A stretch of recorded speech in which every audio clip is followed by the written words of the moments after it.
salpicado de flor, letras voavam com suas mil cores, enquanto no gancho as águas corriam, crianças bem perto saltavam e riam. Corremos para elas e demos as mãos, e dentro de nós havia uma força capaz de fazer de todos irmãos. Em todos os olhos uma luz brilhava, eram estrelinhas brilhantes tão belas, roubadas ao céu em noite de luar. Então esse campo foi-se alargando, e então as crianças foram se espalhando, e era todo o mundo que então contemplamos, o mundo de paz que sempre ansiamos. Então acordei. Que é desse campo tão verde, que é do riacho de águas cristalinas, que é da esperança que eu vi ainda há pouco, nos rostos tranquilos daquelas crianças, que é do amor, que é do perdão, que é da ajuda que se deve ao irmão, ou que é da ajuda que se deve ao irmão.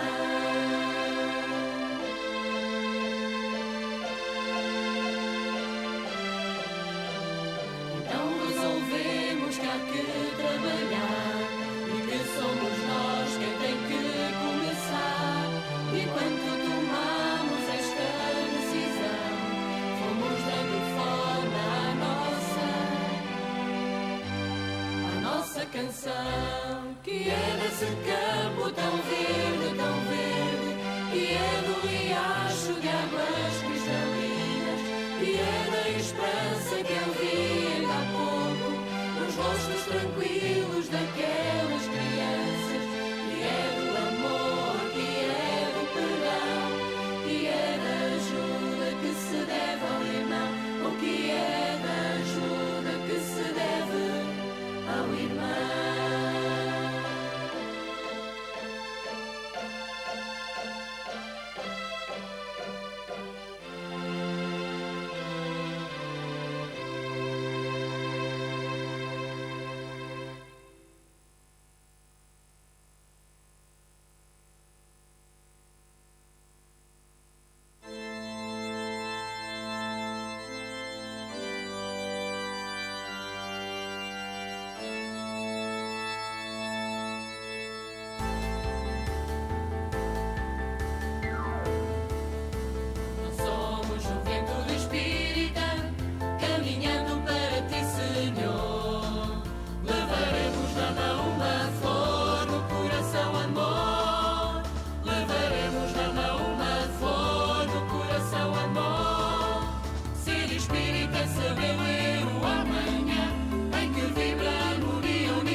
pobres foste irmã, dos tristes a alegria, dos sós a companhia, o meditar do sangue. Ajuda-nos, amigo, a encontrar a estrada, conhecer a alvorada, em espírito contigo. Francisco, bom irmão, em nome de Jesus,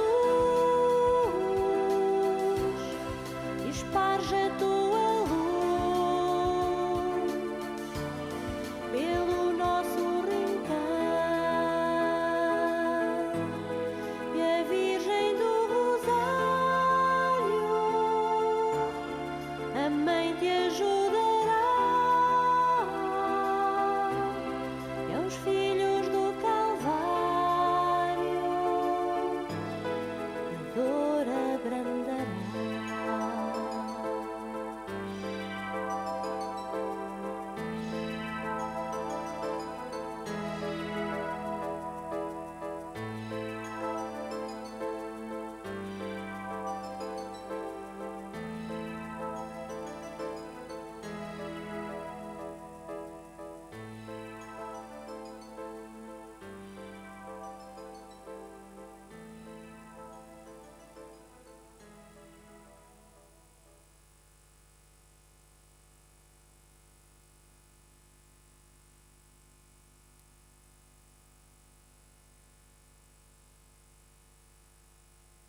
Todos.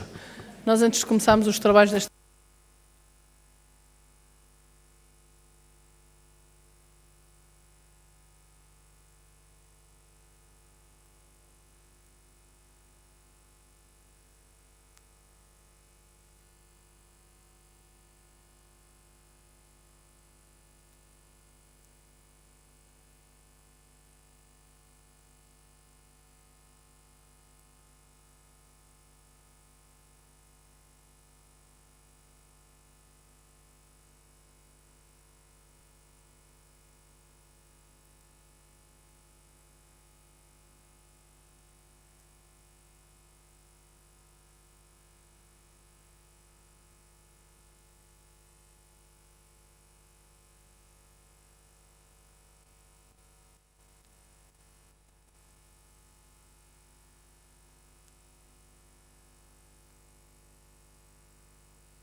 Pai nosso, que estais no céu, santificado seja o vosso nome. Venha a nós o vosso reino.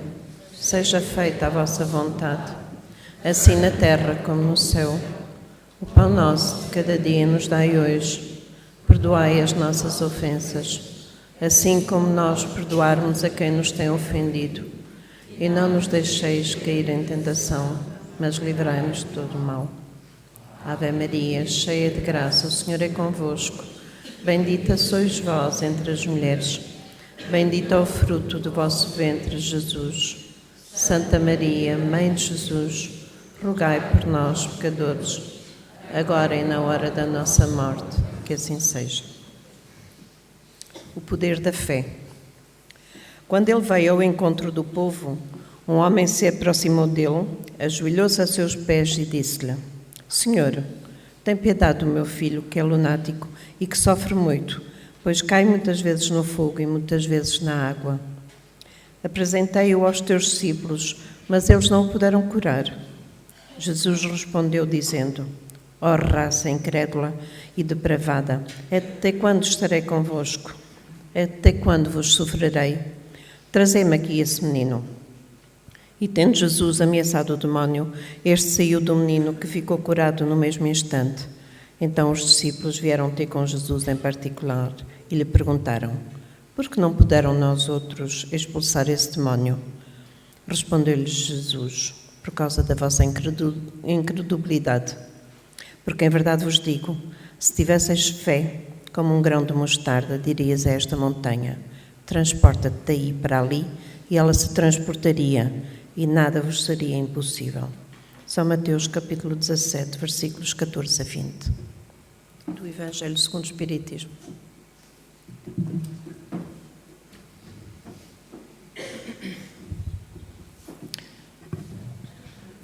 Ora, nós hoje trazemos um tema que apresentámos no seminário da Associação Médico-Espírita, que decorreu no dia 13 de abril passado. E o tema era mente e saúde. Então, eu resolvi trazer-vos hoje um pouco também daquilo que é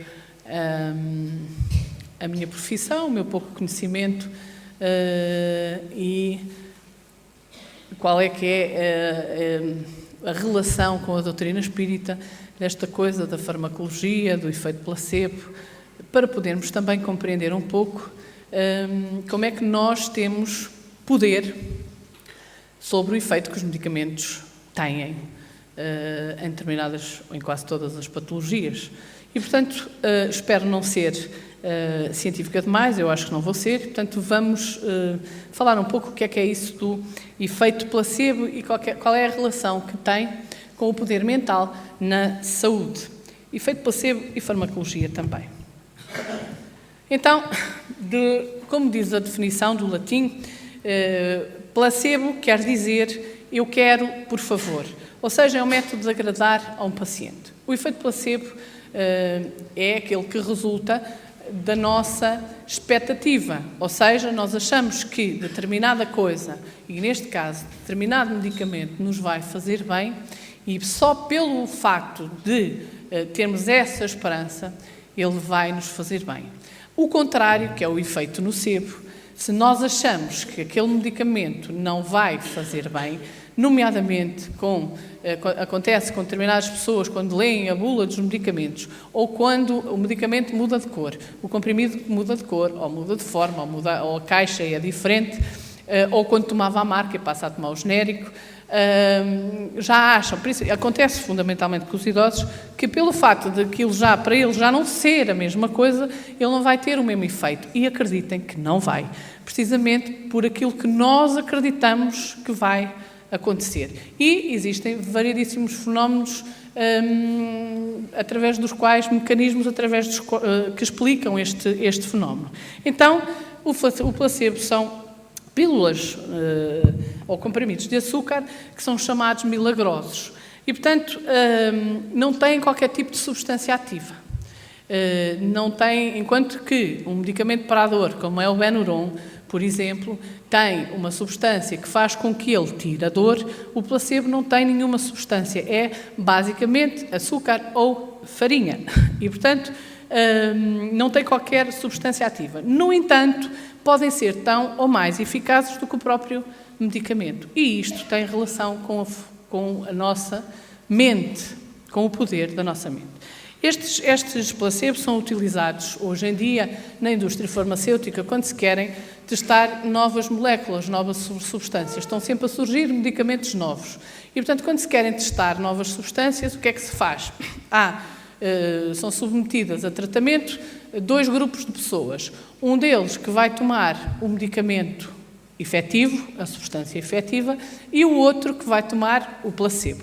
Chegaram à conclusão que, em todos os testes de duplo cego, o que quer dizer isto? Nem o doente sabe que está a tomar uma substância que não tem qualquer efeito farmacológico, nem o médico ou nem o cientista que está a dar aquele medicamento sabe. Portanto, está tudo às cegas. Toda a gente pensa que, efetivamente, o que se está a dar àquele grupo é um medicamento, é uma substância ativa. E, portanto, nestes testes que fazem, eles chegaram à conclusão que 30% daqueles que estão a tomar o placebo, 30% têm resultados, obtêm o mesmo efeito de que o medicamento efetivo tem. O que quer dizer que toda a substância que tiver o mesmo efeito ou um efeito superior ao placebo é porque é eficaz e é introduzida no mercado. Toda aquela que tiver um efeito inferior a 30% não tem efeito farmacológico, portanto não é introduzido no mercado. E, portanto, representam, como eu acabei de dizer, nenhum tratamento nos testes clínicos de novos medicamentos, como acabámos de explicar. Inclusivamente, há alguns estudos que mostram que o efeito placebo tem grandes resultados em patologias da área da área psicológica. Então, chegaram à conclusão, alguns estudos mostram que, efetivamente, o efeito placebo na depressão responde em mais de 50% de melhoria quando comparada com 25% do efeito da droga que é dada para a depressão. Ou seja, o efeito placebo consegue ter, em alguns casos, um efeito superior àquele que o medicamento tem efetivamente. Ora, nós estamos a falar de patologias da área da psique. O que é isto da psique? Não é? Precisamos entender onde é que está a psique. E, portanto, a psique não é nada mais, nada menos do que o próprio espírito. Então, vamos concluir que, efetivamente, o nosso poder mental é extraordinário e só não o usamos porque não queremos ou porque não temos vontade. Então, como é que age este efeito placebo? Qual é o mecanismo de ação? Existem vários mecanismos, dentre os quais mecanismos psicológicos, como eu acabei de explicar há bocado, a expectativa, só do facto de eu achar que aquele medicamento me vai fazer bem, não é? E também o condicionamento. Este condicionamento acontece fundamentalmente com os animais, ou seja, se eu, imaginem, levar uma pancada e, mediante essa pancada, tiver uma luz, não é? Se me derem uma substância, sempre nestas condições, levar uma pancada e aparecer a luz, e me derem uma substância, a dor passar, sempre que acontecer um fenómeno destes, mesmo que não me deem a substância, vai passar a dor. Ou seja, eu sou condicionada perante determinados fenómenos, ou seja, passou-me a dor em determinadas circunstâncias. Sempre que eu tiver a passar pelas mesmas circunstâncias, mesmo que não me deem nada, vai passar a dor. Isto acontece fundamentalmente com os animais, porque os animais não têm capacidade de raciocínio e o nosso, connosco, com seres humanos, é um pouco diferente. Há várias condicionantes, nomeadamente o pensamento, o espírito em si. Então, efeito placebo é precisamente o sinónimo do poder do pensamento positivo. O efeito nocebo é o fenómeno do efeito do pensamento negativo. Então, alguns investigadores da Escola de Medicina de Harvard descobriram que os placebos funcionam mesmo quando administrados a pessoas que sabem que estão a tomar. Quando nós dizemos que a pessoa não sabe que está a tomar um placebo e pensa que está a tomar um medicamento, é fácil, não é? É sugestão. não é? Como acontece, eu tenho algumas experiências pessoais, familiares. A minha avó tomava um medicamento para dormir com uma determinada dosagem, 0,5. E, de repente, o medicamento faltou em casa. A única coisa que nós lá tínhamos era metade da dose. Então, demos-lhe esse medicamento a dizer que era o mesmo. E aquilo tinha metade da dose, dormiu melhor do que se tivesse tomado a dose toda. Portanto, acaba por ser uma sugestão, a expectativa de achar que... Agora, quando eu sei que estou a tomar alguma coisa que não tem efeito nenhum e mesmo assim tem resultados, aqui é que a ciência se questiona porquê que isto acontece. Então, para algumas pessoas, inclusivamente, o efeito placebo funciona tão bem, ou melhor até, do que o próprio medicamento. Isto tem a ver com variações individuais, de indivíduo para indivíduo. O mesmo medicamento a mim pode ter um efeito e noutra pessoa ter um efeito completamente diferente ou não ter qualquer tipo de efeito. Isto tem a ver com várias condicionantes, que não só o pensamento, que não só o poder mental, mas também condições orgânicas, que não é disso que nós vamos tratar. Então, os fatores podem ser eles biológicos, genéticos e psicológicos. Dentro dos fatores biológicos, algumas pesquisas mostram que o efeito placebo podem ser capazes de ajudar a aliviar sintomas da doença de Parkinson. A doença de Parkinson tem a ver com uma substância que o cérebro fabrica, que é a dopamina. E, portanto, na falta dessa dopamina, nós deixamos de ter a capacidade motora, não é? E que trememos muito, e também tem a ver com o nosso humor. No caso da doença de Parkinson, provaram exames radiográficos que, efetivamente, se for administrada uma substância que não tem qualquer tipo de ação, que não tem qualquer tipo de substância ativa, produz o mesmo efeito que a outra, ou seja, liberta esta dopamina no organismo. E porquê que uma substância inativa vai libertar exatamente a substância necessária para tratar aquela patologia? Porquê? E é isto que a ciência se vai questionando hoje em dia. Então, ainda dentro dos fatores biológicos, eles chegaram à conclusão que o placebo pode ativar a capacidade natural do cérebro para produzir estes compostos químicos que são necessários para as patologias que nós adquirimos. Então, dizia o Dr. John Stossel, o efeito placebo é real, quantificável e, na verdade, a substância ativa é eficaz se a sua resposta for tão boa como a resposta ao placebo, como falámos. Depois, dentro dos fatores genéticos, chegaram também à conclusão de que, na Universidade da Califórnia, descobriram que o placebo, para além de alterações psicológicas e fisiológicas, provoca também alterações genéticas, ou seja, as diferenças individuais na resposta a este tipo de medicamentos são influenciadas pelo genótipo de cada um de nós. Nós já aqui explicámos o nosso ADN, as nossas heranças, a chamada doenças adquiridas por parte das genéticas dos nossos pais.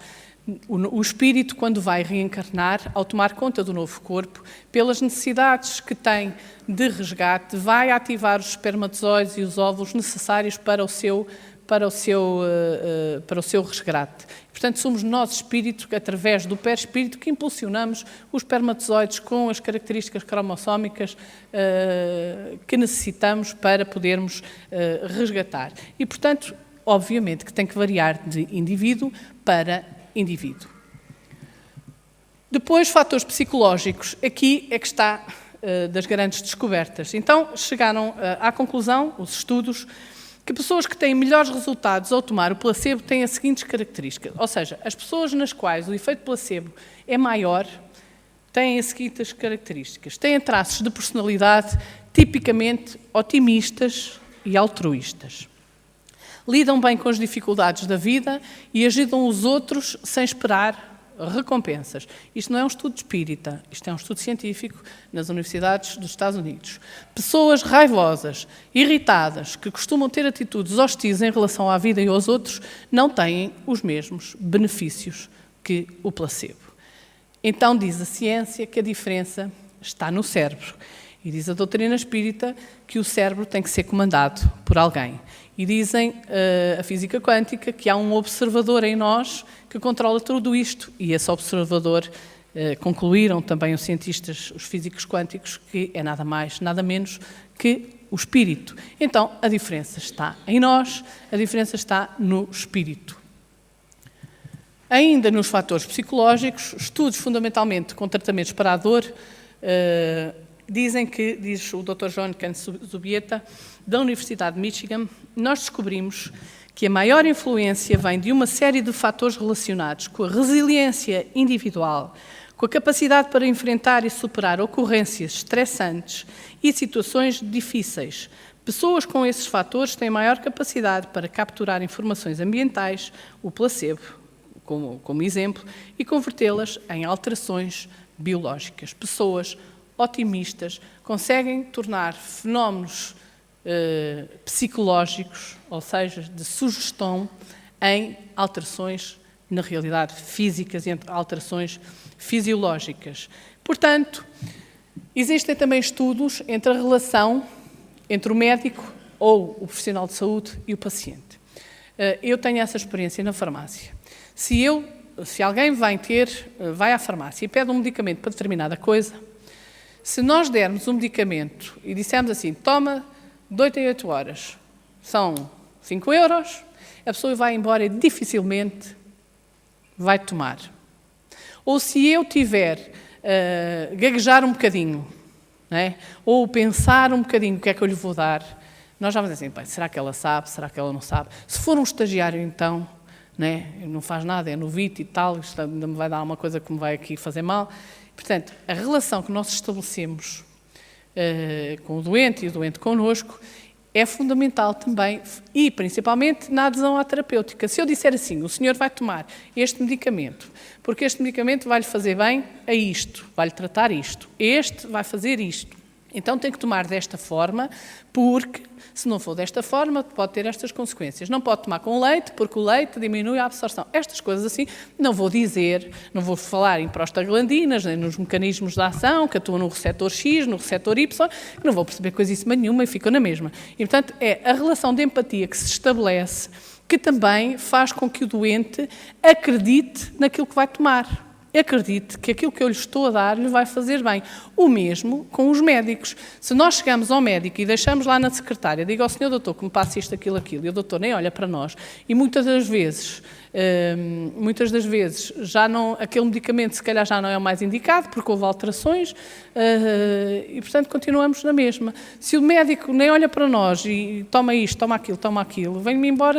Ou se o médico, eu vou ao médico, pago 70 euros de consulta, e se ele manda-me embora sem medicamento nenhum, não presta para nada. Portanto, a relação de empatia que se estabelece entre o médico e entre os profissionais de saúde é muito importante. Então é fundamental que os profissionais de saúde procurem trabalhar com o doente e não para ele. Se houver um trabalho em conjunto é muito mais fácil, porque 30% do efeito do medicamento é do doente. É efeito placebo. Portanto, tem a ver com a forma como nós lidamos com as doenças, com a forma como em que nós acreditamos nos medicamentos, tem a ver com tudo isto. E, portanto, esta relação tem que ser feita. Portanto, e para isso tem que haver mais tempo, como é óbvio. Então, o efeito placebo é um fenómeno psicológico que se pode transformar num fenómeno fisiológico. Os neurocientistas, inclusivamente, e os psicólogos consideram que o efeito placebo é um modelo ideal para estudar a interação entre a mente, entre o poder mental e o corpo. Uma coisa que não tem qualquer tipo de efeito farmacológico, como é que ele vai funcionar? Como é que ele tem efetivamente efeitos? Portanto, é a melhor forma de se estudar a interação entre a mente e o corpo. Então, vamos passar à parte doutrinária. O que é a mente? Nós, na Wikipédia, vamos encontrar que mente, do latim mentem, significa pensar, conhecer, entender, medir e ponderar, raciocinar sobre as ideias, sobre os pensamentos. Então, mente é a definição que damos ao estado da nossa consciência ou subconsciência relativo ao conjunto de pensamentos gerados pelo cérebro. O termo também descreve a personalidade. Mas o que é isto da personalidade? O cérebro simplesmente descodifica aquilo que o espírito pensa. Então Emmanuel diz-nos que a mente é o espelho da vida em toda a parte. O coração ser-lhe-á a face, enquanto o cérebro é o centro das suas ondulações. O espírito é quem emite. Por isso é que se relaciona muito o coração aos sentimentos. É quem emite o pensamento. E o cérebro descodifica aquilo que o espírito pensa através de um movimento ondulatório. O pensamento tem um movimento ondulatório, gerando força do pensamento que tudo move, criando e transformando, destruindo e refazendo para acrisolar e sublimar. Então, da física quântica, o pensamento é material, é matéria, é quantificável, tem um movimento que pode ser medido, emite luz e, portanto, não é nada de impalpável, consegue-se medir e tem efeitos que são quantificáveis. Então, o espírito, que é o ser inteligente da criação, princípio inteligente do universo, é ele que tem a capacidade de pensar, de raciocinar, de conhecer, de saber e de sentir. E que nós já falámos aqui variedíssimas vezes, nós somos espírito, temos um corpo.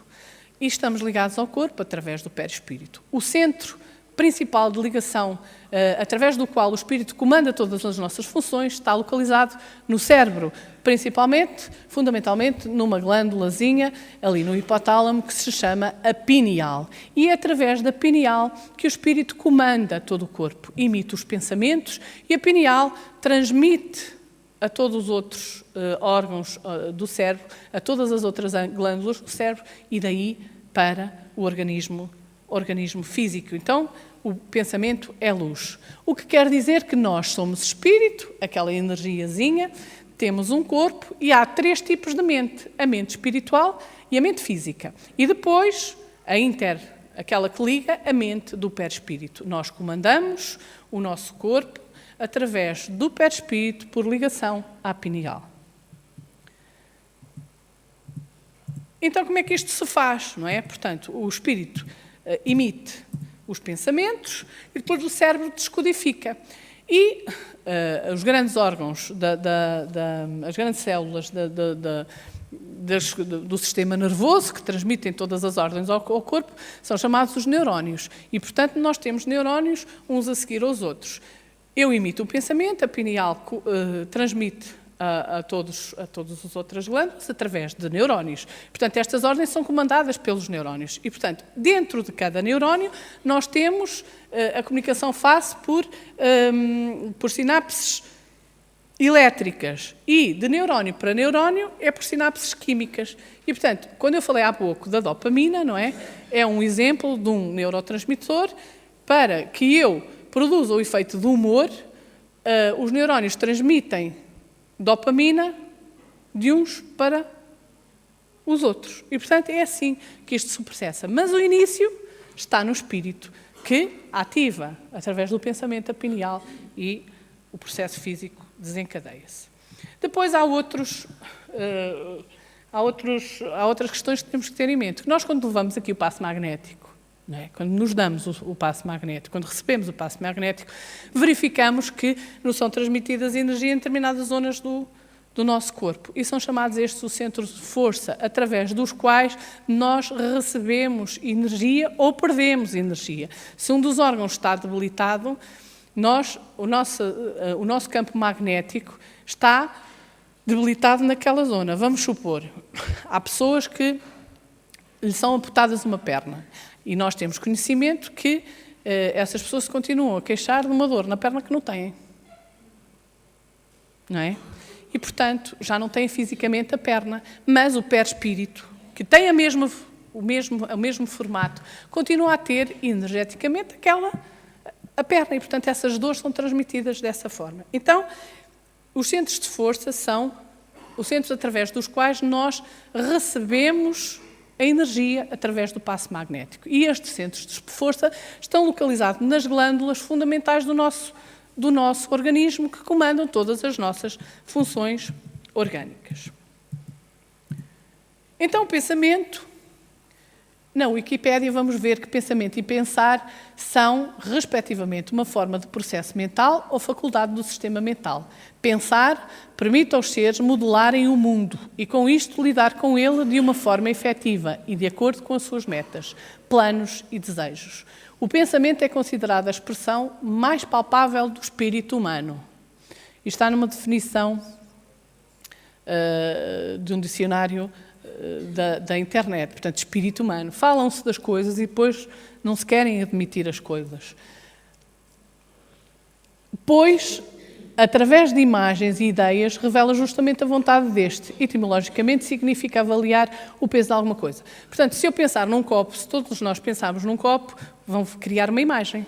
Não é? E a imagem é do copo tal como a conhecem. Mas eu posso ver um copo, outras pessoas podem ver uma caneca, outras pessoas podem ver uma chávena, outras pessoas podem ver um copo de 250 mililitros, enfim, conforme aquilo que nós pensamos, assim nós produzimos. Então, Joana de Ângeles diz que o pensamento é a exteriorização da mente que independe da matéria e, por sua vez, é originada no espírito.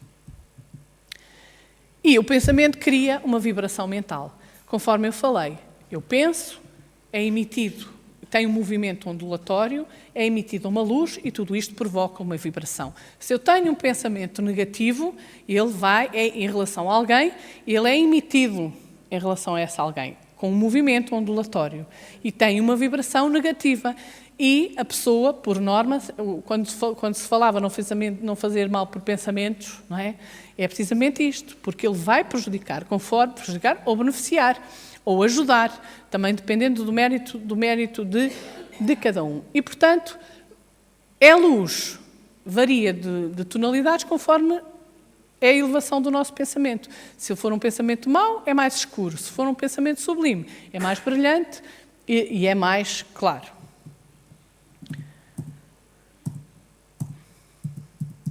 Vamos aqui adiantar um bocadinho, que é um bocadinho mais científico. Então, tudo indica como é que funciona o poder mental na cura pelo pensamento. Tudo indica que a causa e a cura das doenças se centram num campo atómico, ou seja, o pensamento tem o duplo poder de deslocar ou de reajustar os eletrões nas suas órbitas atómicas. Vamos simplificar. Nós somos um organismo, temos um corpo, o nosso organismo. E o nosso organismo nós temos átomos que têm um núcleo, depois tem várias órbitas em volta dele com eletrões. Um conjunto de átomos forma as moléculas, um conjunto de moléculas forma os tecidos, um conjunto de tecidos forma os órgãos e o conjunto de órgãos forma o nosso organismo. E tudo está no átomo. Um pensamento positivo vai organizar os eletrões que estão em volta do núcleo do átomo de forma a que eles tenham mais energia. Um pensamento negativo vai arrancar os eletrões das suas órbitas e isto vai ser prejudicial. Isto explica este fenómeno, este estudo que foi feito no Japão, com a molécula de água que eu já aqui falei. Foram submetidas várias amostras nas mesmas condições a vários tipos de pensamentos de água de uma fonte no Japão, de uma nascente no Japão, e submetidas a vários tipos de pensamentos. Então nós podemos ver ali a diferença na estrutura atómica. Antes da prece, a molécula normal, a água com pensamentos raivosos, que chamam a água de Hitler, a água do rio poluído, depois da prece, rio cristalino e palavras de amor. Estas diferentes formas da estrutura molecular da água são precisamente provocadas pelo reajuste dos eletrões em volta dos átomos de oxigênio e de hidrogênio e depois a sua ligação, por forma a tornar uma estrutura mais cristalina e com maior energia. Ou então, desestruturação da molécula através do arrancar dos eletrões das suas órbitas. E diz a ciência, nós somos mais de 60% água. O nosso organismo é mais de 60% de água. Se nós somos capazes de fazer isto, se o nosso pensamento é capaz de fazer isto a um copinho com água, o que é que nós vamos fazer ao nosso organismo? Através da forma como nós pensamos. Ou o estruturamos no sentido da maior energia, da maior estabilidade e no sentido da saúde, ou o contrário.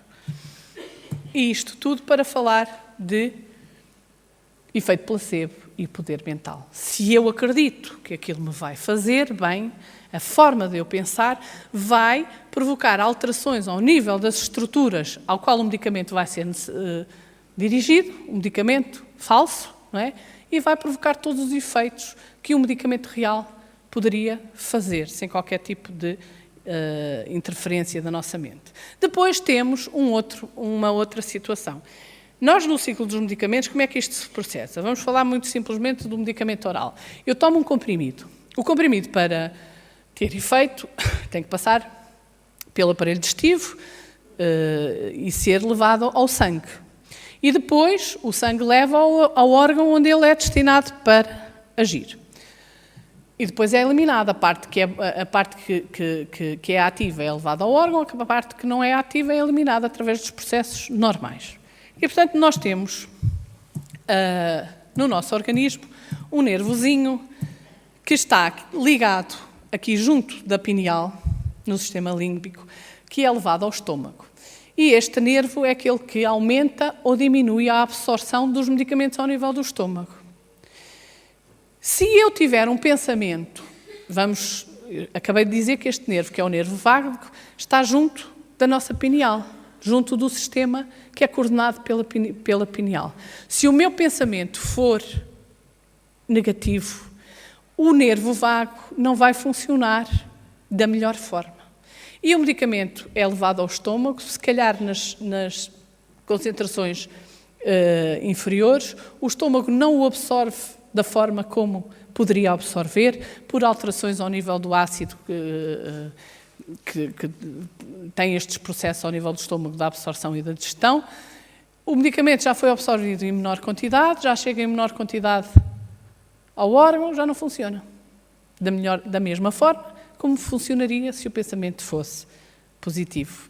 Interessante, nunca tínhamos pensado nisto, não é?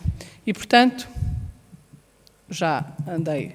O que quer dizer que um pensamento positivo vai fazer com que a absorção do medicamento seja a ideal, que o medicamento atinja o órgão nas concentrações necessárias e que o seu efeito se produza.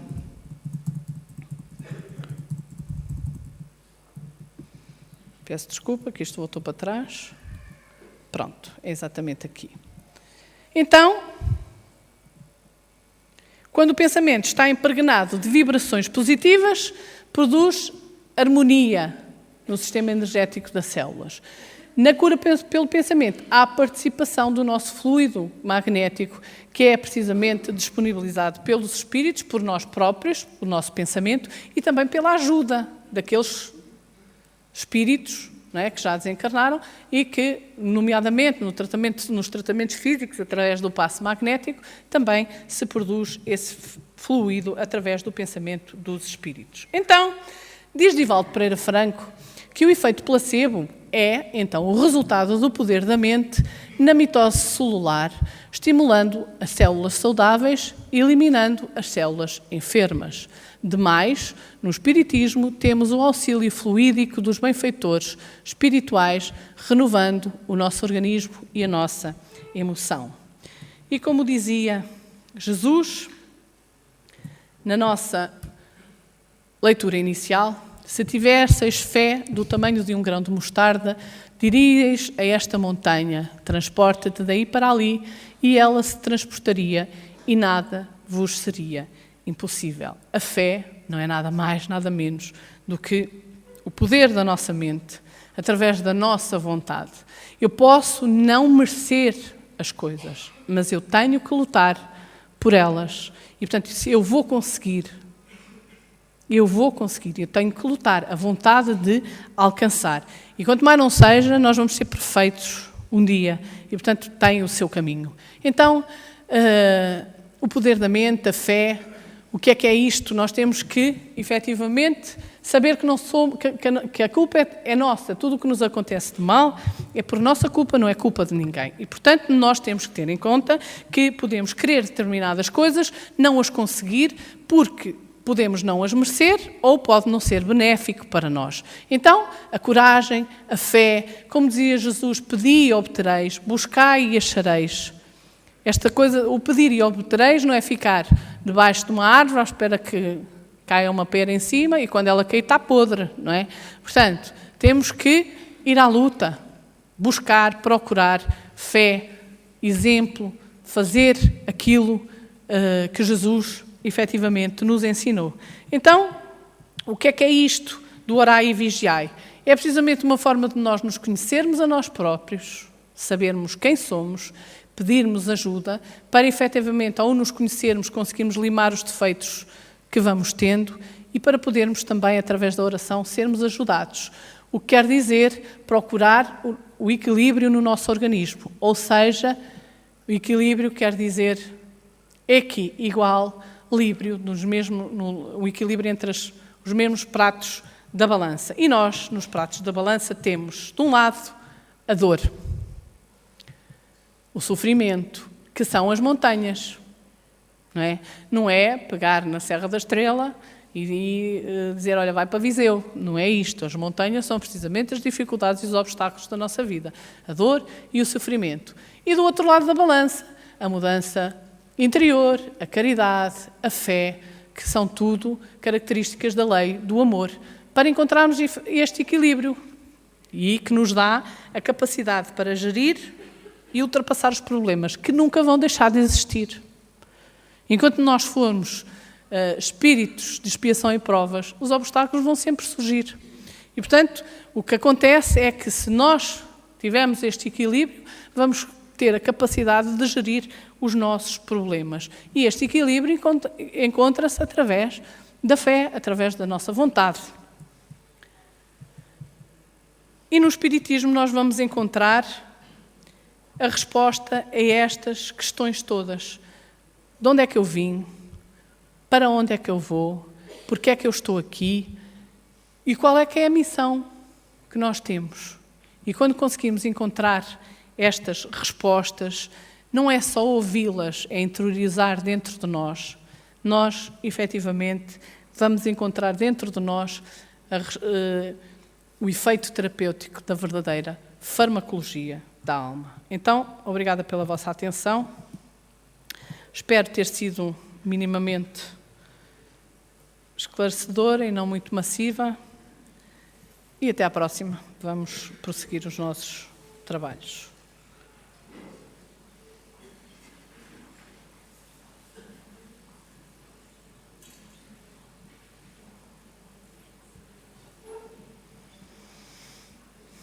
Eu gostaria de fazer aqui alguns avisos, enquanto chamamos as pessoas que estão nos cursos.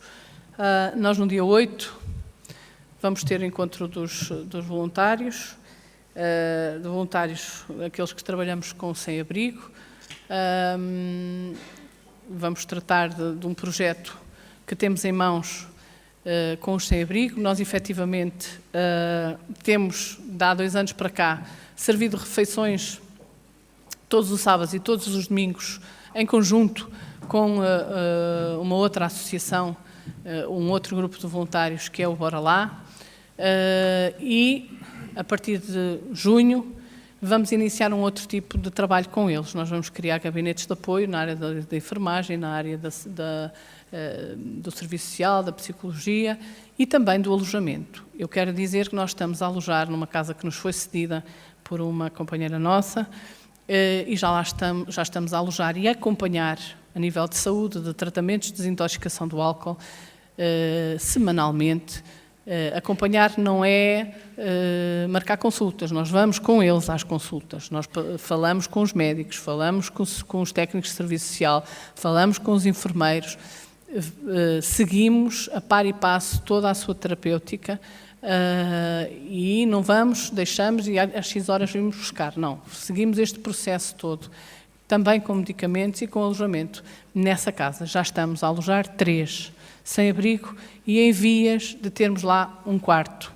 Nós brevemente vamos aqui explicar esse projeto para terem também um pouco a noção de que, ao colaborarem connosco, seja na compra de livros, seja nos eventos que nós organizamos para angariar fundos, como é o caso no dia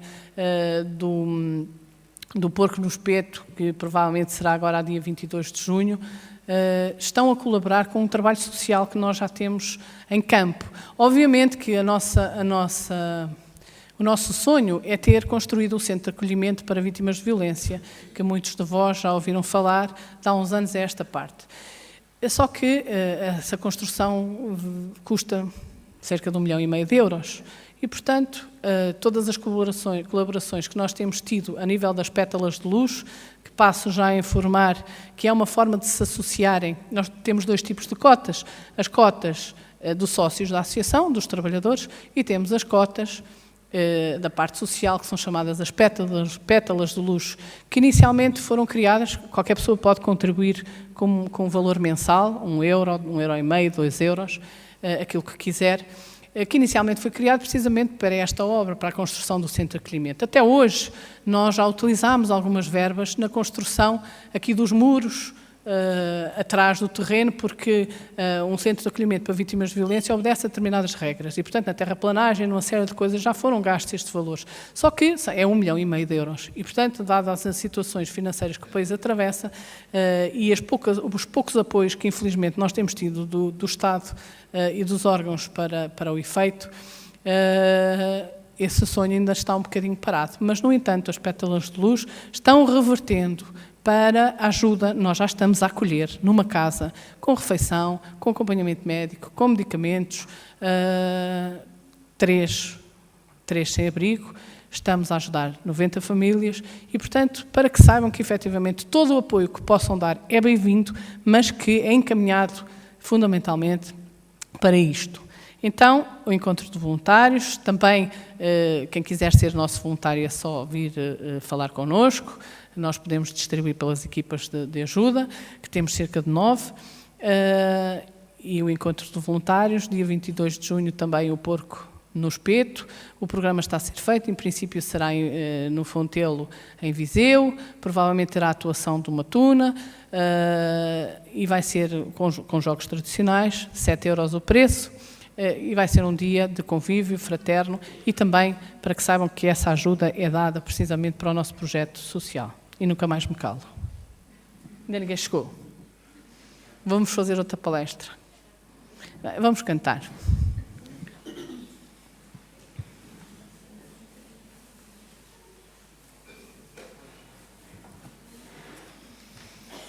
O Sr. Eugênio não está? Sr. Eugênio?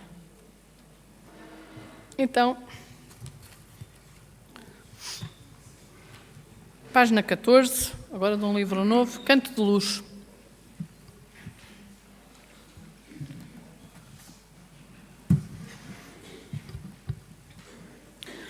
Canto ao vento, canto à chuva, canto à tempestade, canto ao amor, canto à vida, canto à saudade, canto à dor que sinto, seu grito à liberdade, canto a ti, Senhor, que és a verdade. Olho a prisão, olho o mar e olho a multidão. Olho o rio, olho o monte em grande vastidão. Olho o ser que sofre e já ninguém dá mão. Olho em ti, Jesus, és meu irmão. Creio em ti, Senhor, peço-te que venhas visitar.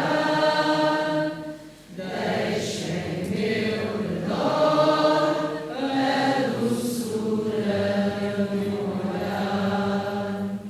Nesta minha vida que eu devo aproveitar,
Página 25. Tu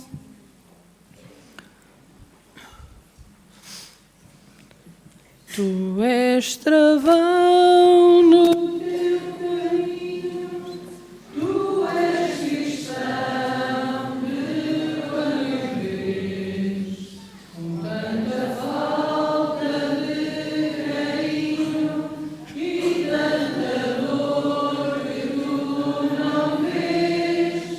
És egoísta, não te das conta, cometes erros de grande monta, não te apercebes que anda no ar o despertar.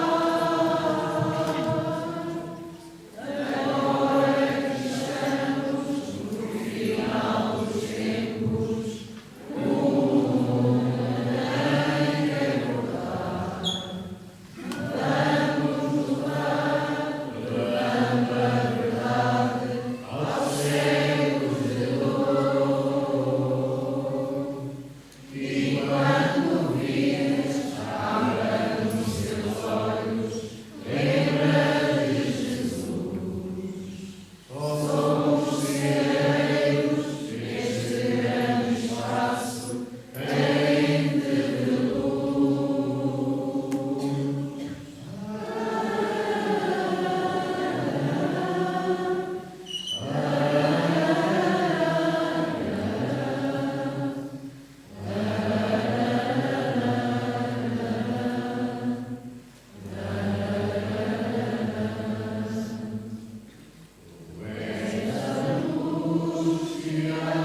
que estamos no final dos tempos, o mundo tem que acordar. Vamos lutar, levando a verdade aos cegos de dor. E quando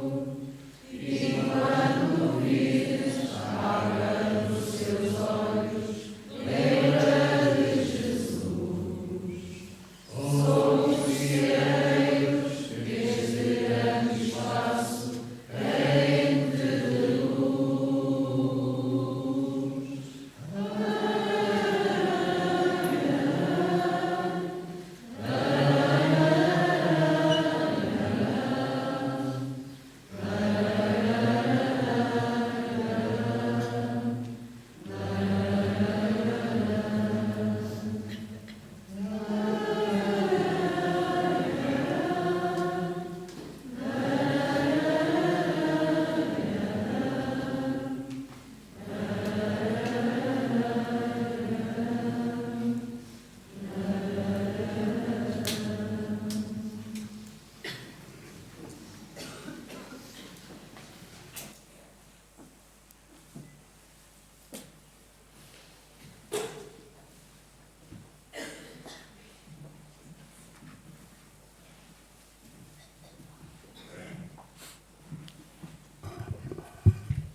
Queremos pedir agora, Senhor, pelos doentes,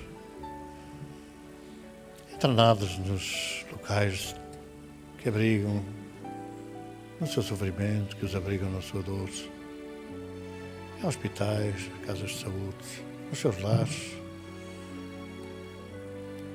Vamos pedir por todos eles, Senhor, que as suas falanges socorristas possam envolvê-los em serenidade, em boas vibrações,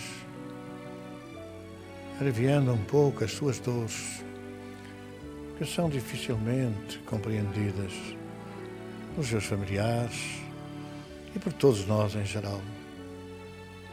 Então pedimos por esses irmãos mais necessitados, mas também por aqueles que desvairadamente se conduzem fora da espiritualidade, fora da moralidade, fazendo sofrer os seus familiares abandonados nos lares, que são provavelmente mais doentes do que aqueles que estão sofrendo fisicamente.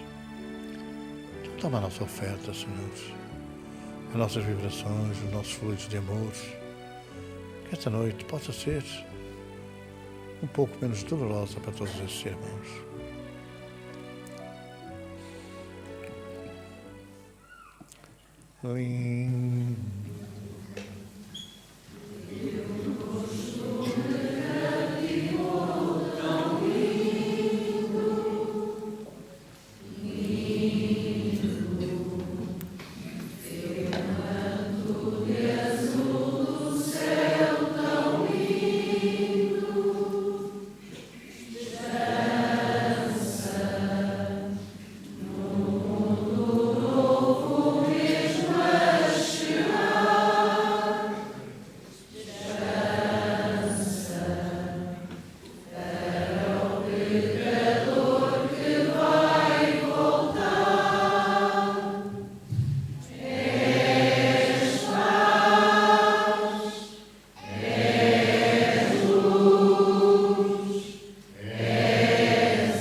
Informações, no próximo domingo, teremos aqui o segundo encontro de voluntários. Bem, são pessoas que podem vir, todas as que quiserem, mas são aqueles que se voluntariaram para o sem-abrigo e para outros apoios sociais que nós vamos prestando. De maneira que ele vai começar às 9h30, só pedimos às pessoas que tragam o farné para o almoço, para partilharmos com os outros e vivermos um dia diferente. Nós devemos, de alguma forma, criar uma outra participação. Estamos na Seara de Jesus e o convívio fraterno entre todos.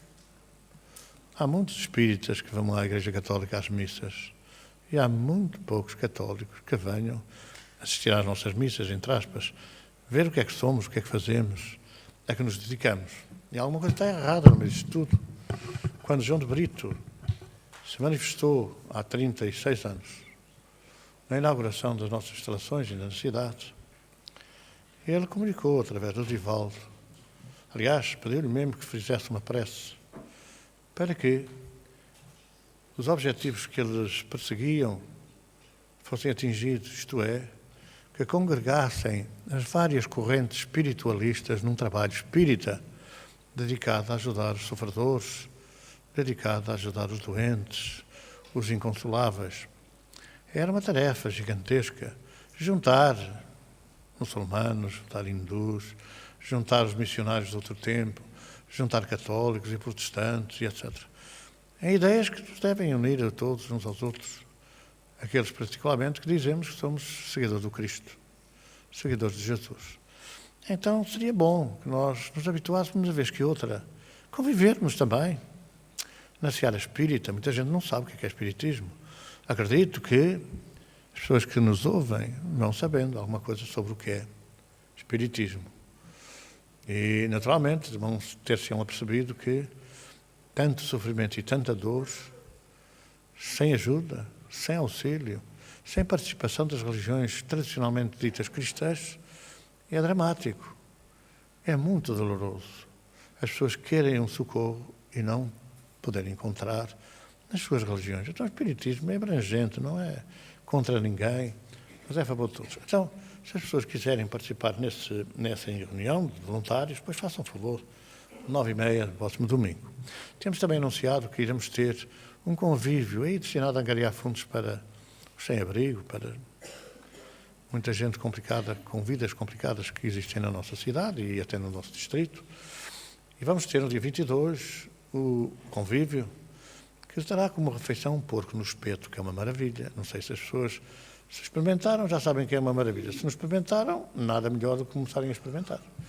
E então vamos ter no Fontelo, no Parque do Fontelo, que não é o Parque da Cidade, o Parque da Cidade é no centro, no Rocio, é o Parque do Fontelo, iremos ter, provavelmente, não sabemos ao certo, junto do Museu do Vinho, até poder aproveitar para visitar o Museu do Vinho, naquilo que era antigamente a Casa de Reclusão Militar. E, portanto, iremos ter, em princípio, aí, provavelmente 2 dias antes do São João, poderá haver alguma surpresa também com as tradicionais comes e bebes aperitivos do São João ou do Santo António. Então, dia 22 de junho, o São João é 23 para 24, não é? 24 o dia grande. Então, também podem se inscrever. Dos voluntários vai estar ali uma folha para a inscrição. Dos porcos no espeto, quer dizer, desse convívio, já está ali. E depois também está ali uma excursão à Serra da Freita. A Serra da Freita é ali para os lados de Aroca, entre Valdecama e Aroca. É um sítio paradisíaco, devo confessar. Eu não conhecia, aqui há uns anos fui convidado para ir a um convívio espírita lá no cimo da Serra. E realmente é uma coisa fantástica. É um convívio com a natureza impressionante. Então, eu não sei exatamente qual é o custo da viagem. Nós vamos alugar um autocarro, mas acredito que não deverá ultrapassar muito os 10 euros por pessoa, ida e volta. Acredito, mas eu não sei, não posso dizer. A nossa colaboradora ficou de falar para a empresa, para saber, ainda não conseguiu saber. Mas não deverá. Nós, sexta-feira, vamos anunciar exatamente o preço. E isso ocorrerá no dia 13 de julho, não é de junho, que era o dia de Santo António, é de julho. Damos um espaço, porque é 15, muita gente vai de férias, não é? 15 de julho. E, portanto, tínhamos que fazer esse convívio antes das pessoas irem de férias. Não tem nada que saber. É muito simples, é um convívio. Só temos que depois, lá para esse convívio, levar os nossos farneios para a Serra da Freita. Que não é preciso, aquilo que normalmente tem acontecido, levar um rapasto que dá para os que vão, os que não vão, e ainda para os espíritos comerem afanosamente. Não é? E, portanto, não é uma coisa frugal, uma coisa simples. Iremos assar febras lá nos assadores e vai alguém às 7 da manhã para ocupar o espaço, para não sermos apanhados desprevenidos. Lá os assadores, iremos fazer isso. Iremos anunciar sexta-feira, o custo desse convívio. Agora, é a altura de nós convivermos uns com os outros, não será? Convivermos uns com os outros. Vamos despedir dos nossos telespectadores, muita paz, muita harmonia nos vossos lares. Que Deus a todos abençoe. E vamos aqui prosseguir os nossos trabalhos agora com os passos. As pessoas que estejam para passos, da 10ª fila para